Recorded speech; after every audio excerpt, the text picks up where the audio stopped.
Tanah, air, tak pernah goncang dihantam gelombang perubahan.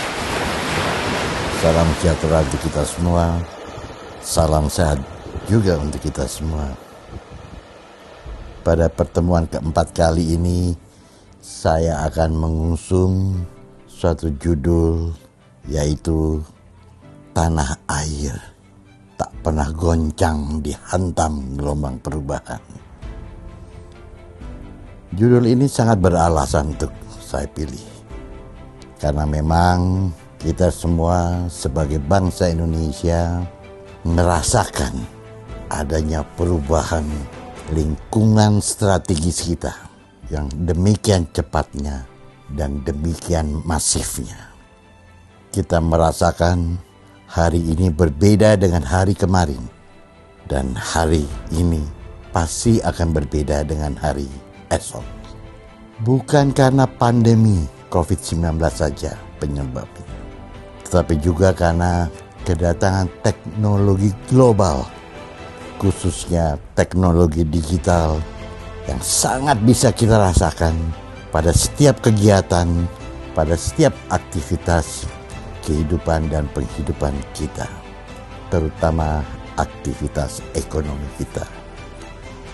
Generasi baru teknologi digital datang berubah dalam fraksi menit. Dia datang dengan menawarkan solusi yang berbeda-beda. Persoalan kian kompleks untuk memilih teknologi yang appropriate, yang tepat guna bagi kita semua. Di tengah hiruk-pikuk perubahan tersebut, kita semua sebagai bangsa Indonesia menaruh harapan pada tanah air, menaruh harapan pada negara, menaruh harapan pada pemerintah Indonesia untuk senantiasa memberikan perlindungan kepada kita semua, bangsa Indonesia yang mencintai tanah air Indonesia. Tentunya perlindungan yang dimaksudkan adalah perlindungan dari mengatasi setiap hantaman gelombang perubahan. Hantaman gelombang perubahan datang dengan tidak pernah lelah, dengan wajah yang menyeramkan. Tetapi di balik wajah yang menyeramkan tersebut, ada hal-hal yang sangat positif sekali.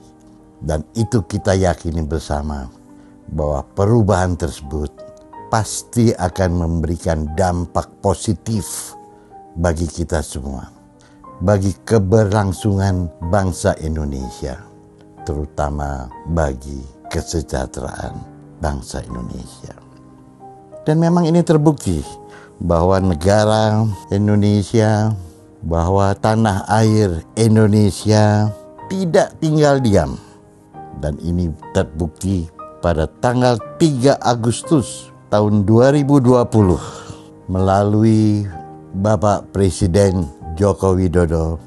Tanah air telah berbuat sesuatu bagi kita semua sebagai bangsa Indonesia, yaitu adanya perintah dari Presiden kepada para pembantunya pada kesempatan rapat terbatas di tanggal tersebut, yaitu pada tanggal 3 Agustus tahun 2020.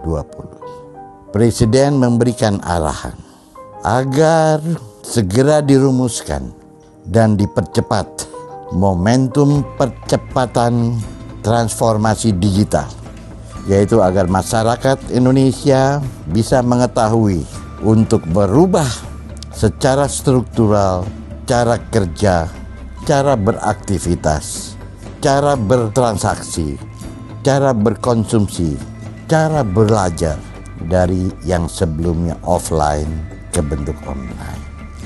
Hal ini sangat penting. Dengan diberikannya pencerahan oleh negara, maka bangsa Indonesia tidak akan tergagap-gagap pada saat menerima gelombang perubahan. 9 bulan kemudian, yaitu bertepatan dengan Hari Kebangkitan Nasional, tanggal 20 Mei tahun 2021, beberapa hari yang lalu, pemerintah Indonesia telah meluncurkan program literasi digital nasional sebagai awal untuk menyiapkan bangsa Indonesia masuk dalam era teknologi digital. Program ini mempunyai tujuan, yaitu untuk mewujudkan bangsa Indonesia secara keseluruhan menjadi bangsa atau menjadi masyarakat digital yang senantiasa memanfaatkan teknologi digital di setiap aktivitas kehidupan dan penghidupan, khususnya terutama dalam aktivitas ekonomi. Dan kita sama-sama merasakan, mendengar bahwa aktivitas ekonomi sekarang ini sering disampaikan melalui terminologi ekonomi digital. Masyarakat Indonesia menyadari bahwa transformasi digital menjadi keharusan di dunia bisnis yang nantinya secara langsung maupun tidak langsung bangsa Indonesia akan terbiasa bertindak, beraktivitas secara efisien dan efektif. Hal ini sangat penting sekali, kesadaran bahwa transformasi digital menjadi keharusan di dunia bisnis. Bangsa Indonesia akan memahami terminologi ekonomi digital, dan ini akan menciptakan kesederajatan dengan bangsa lain yang telah lebih dulu memanfaatkan ekonomi digital tersebut. Dan bangsa Indonesia masuk dalam kategori sebagai bangsa yang bukan bangsa excluded teknologi, yaitu bangsa yang tidak bisa mengoperasikan teknologi digital mutakhir seperti yang disampaikan oleh seorang ekonom dunia di tahun 2000-2001 yang bernama Jeffrey Sachs pada sidang pertemuan World Economic Forum pada tahun 2001. Kita meyakini bahwa kita semua sebagai bangsa Indonesia masuk dalam kategori bangsa yang mampu mengoperasionalkan teknologi digital mutakhir. Dan pada waktunya nanti, dalam tempo yang segera, kita akan menjadi bangsa innovators teknologi yang sekarang ini berjumlah sekitar 15% dari seluruh bangsa-bangsa yang ada di dunia. Di mana Jeffrey Sachs mengatakan bangsa di dunia ini ada 15% disebut bangsa yang innovators teknologi, 50% adalah bangsa yang adapters teknologi, dan sisanya 35% adalah bangsa yang excluded teknologi. Karena itu dalam rangka menuju bangsa Indonesia sebagai bangsa innovators teknologi, bangsa Indonesia masih memerlukan campur tangan pemerintah dalam bentuk membangun aturan hukum, dan ini yang sangat penting juga.